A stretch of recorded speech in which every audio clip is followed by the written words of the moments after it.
tension and, you know, release energy, and people do it in a lot of different ways, but I think a great way is to get in and just really feel like you really feel the touch of your body, you know, that good connection, right?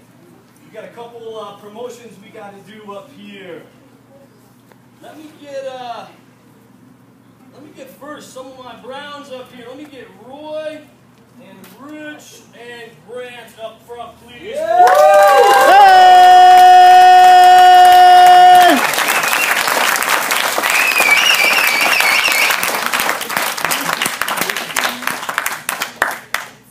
We only wish that Big Grant lived here a little bit closer, but it's great to have him come down. Here's those guys from up north. How's Casper treating you, Grant? Good? Oh, pretty good. Very good. Bring it back. 3. They have 4 functioning needs. And I feel very grateful to have so many good people under me, and especially these 3 guys here. So, very good, my man.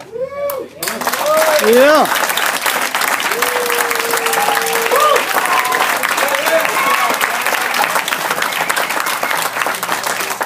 Harder to get the stripes regularly, so I usually try to do it at events like this, all right?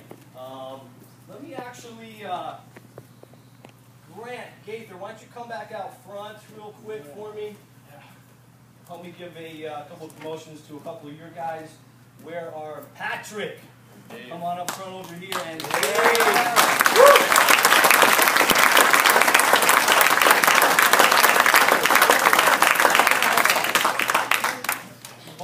You know, Grant's been up there. How long have you been up there now, up in Casper for? Almost 2 years. Yeah. Almost 2 years. You know, he kind of started. He got a group of guys he's training with. Both Dave here and Patrick are part of that group, and he's saying these guys are getting really good and ready for the blue belt, man. So we're excited to be able to perform you guys today here with everybody else.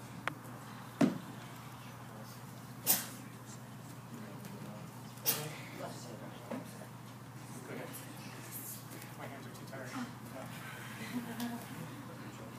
Yeah.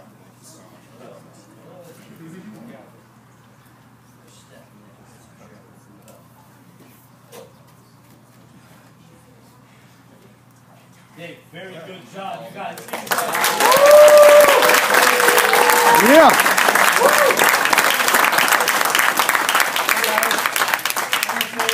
I really appreciate, and I know what your loss is not having Grant here, but I want to tell you guys I really appreciate sharing Grant with me and my guys up there. All we got is a Gracie garage, and we don't want to train through the videotapes and all that. And Grant's given us a great opportunity, what you guys are doing here on a daily basis, and I really appreciate it. Thank you.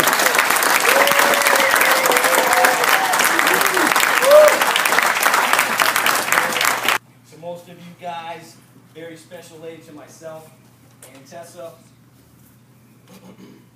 All right, we got a couple other good promotions coming up. Let me get first Mr. Matt Eldridge up front, please. Yeah!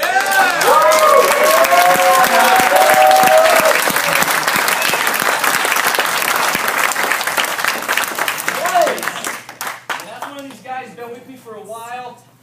Really solid individual.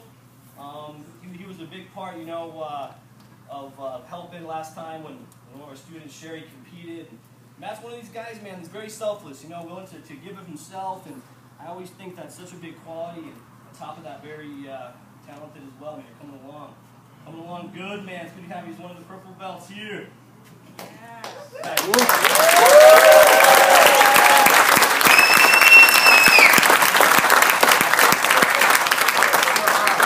Next, let me get Dave Goldale up front, please.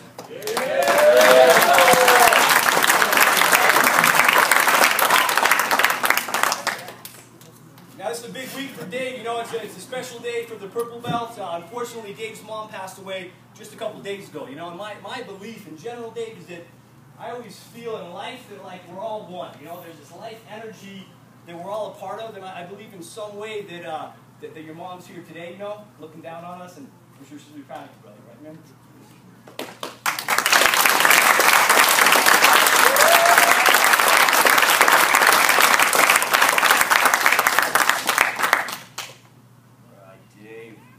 A chance to work with Dave quite as much as I would like to. He comes to noon class a little bit more, but man, Coach Roy always gets to work with you and said you've been coming along really good, and we're definitely proud to have you as one of our purple belts, Dave.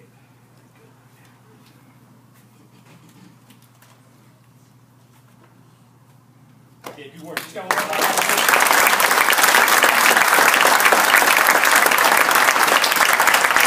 All right, next up, what do we got here? Oh, very special one, very special one. Coach Julie up front. Yeah.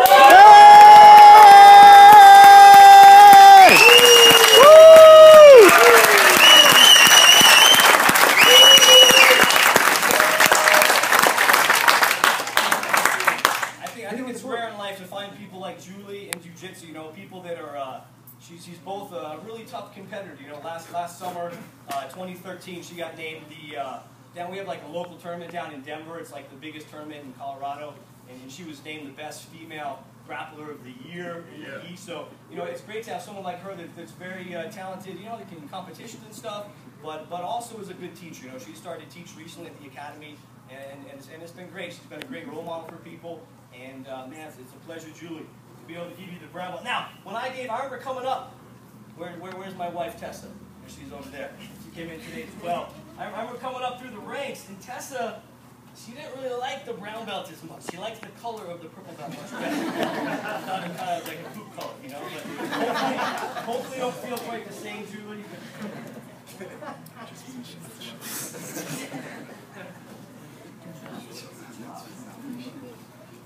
Julie's been going down as well, working with Professor Heather down in Boulder. Heather messaged me last week. She's like, man, Julie's getting tough. When she can get that brown belt? I was like, well, matter of fact, today. Well, let's give her a big hand, guys. If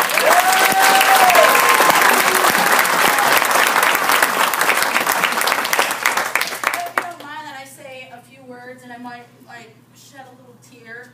I saw a beautiful Violet over there, and it really made me all emotional. It's like we've been in this sport now, Finny, for what, 13, 14 years, and it's so cool to come up here and see what Finny and Tessa have built. You guys are an amazing group of people, and this doesn't exist everywhere. Like the quality jiu-jitsu, but the quality human beings. And when I think about quality jiu-jitsu and quality human beings, this woman right here is one of my favorite people in the world. And seriously, like it brings a tear to my eye because it doesn't exist everywhere. And you know, she might have a brown belt on. She comes down and she kicks my butt and shows me things like, man, where did you pick this up from? And she's a student of the game, but she's also one of the best people I've ever met in my life.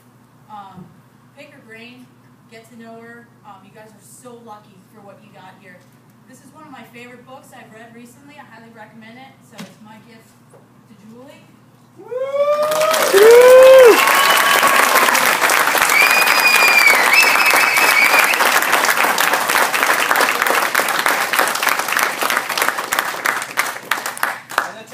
One last.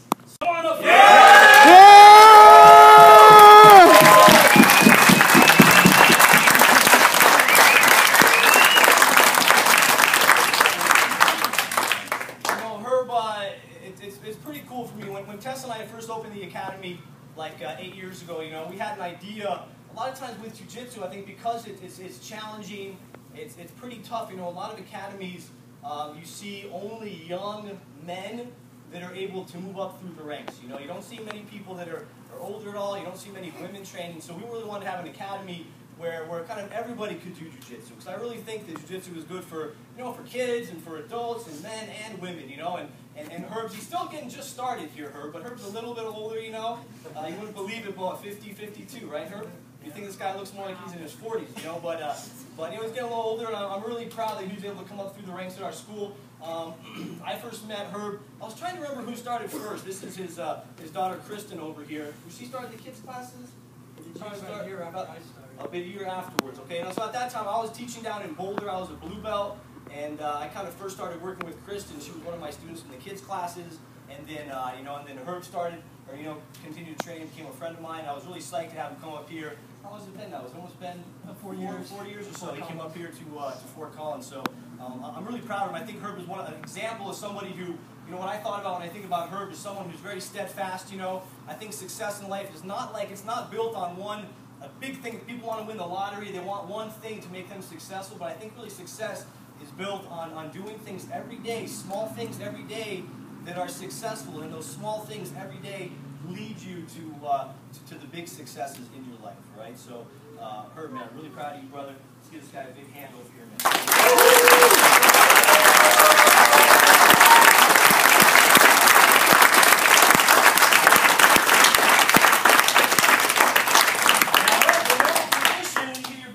You got to give a speech, my man. You know, we got to hear a little something from you. As far as I was lucky. I was down at the Pan Ams, didn't have a chance with everybody around me.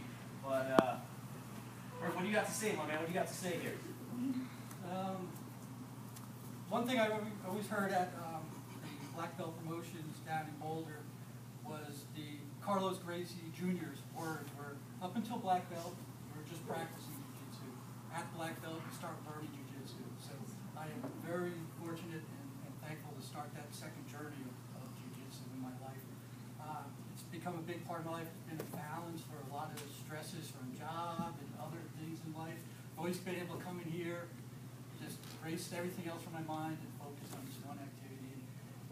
And what Professor Finney said, I still remember my first day, and it was very intimidating starting this activity, sport, as a 40-something-year-old.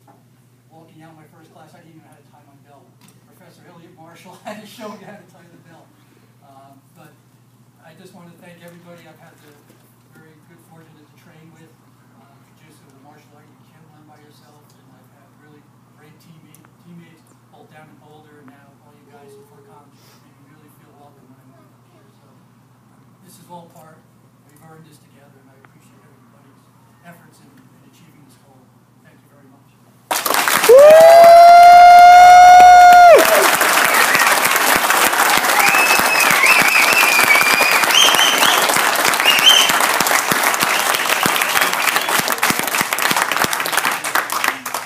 Guys, Herb wanted to, there's the UFC tonight on, and he wanted to have a little celebration we talked about earlier, so if anybody would like to come over, we have some some handouts with the address and stuff, and come out tonight and watch the fights. And do some, I hear you make some good burgers, right, Herb? Yep. Man, this guy's good at some burgers over here, so it's good. Why don't we get everybody to stand up, guys, and bow out here, right? Yes! I know, right? Yeah, boy! Oh, jeez. Herb, come on, Herb, get back here. Wait. Oh, shit. How's Herb? Yeah,